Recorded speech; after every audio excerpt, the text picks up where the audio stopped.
Galera, o seguinte é isso.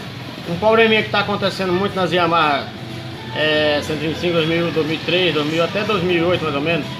Ela dá uma barulheira danada no motor e a galera não sabe. Eu também não sabia e a minha apresentou isso, entendeu?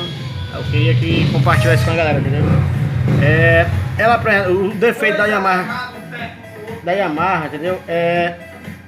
Um defeito sério a respeito de pedal de pastilha. Ela se quebra muito. Essa tem um pedalzinho de pastilha, entendeu? O defeito grande que ela está dando agora, ela quebra a ponta do eixo do peão, entendeu? O eixo do eixo primário aqui, ó, do secundário, desculpa, entendeu? Aí quando quebra isso, ocasiona isso. Pera aí, deixa eu focar bem aqui um pouco aqui. Quebrou a engrenagem, que a gente chama assim, engrenagem lucro, a engrenagem do coisa, quebrou. Deu uma sentada aqui em cima do coisa, entendeu? Se a Yamaha de vocês, galera, tiver com um pouco de barulheira, é melhor abrir logo e ver, entendeu? Porque é melhor você...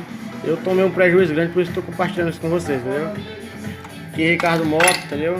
Trabalho na sua Yamahazinha.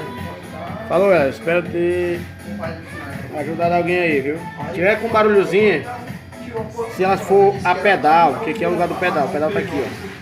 O pedal tá aqui, entendeu? Se ela tiver algum barulho, se for a pedal, vocês prestem atenção que ela quebra a ponta do eixo secundário aqui, entendeu? Ela quebra a ponta do eixo aqui, a engrenagem entra na campana, entendeu? Acabou com a minha campana aqui, cara. Entendeu? Eu tô aqui no prejuízo maior do mundo. Galera, é o seguinte aí, se Yamaha é assim, se você tiver um barulhozinho, melhor tratar logo de ajeitar. A moto muito boa, mas tem que ajeitar logo. Falou, boa tarde pra todos.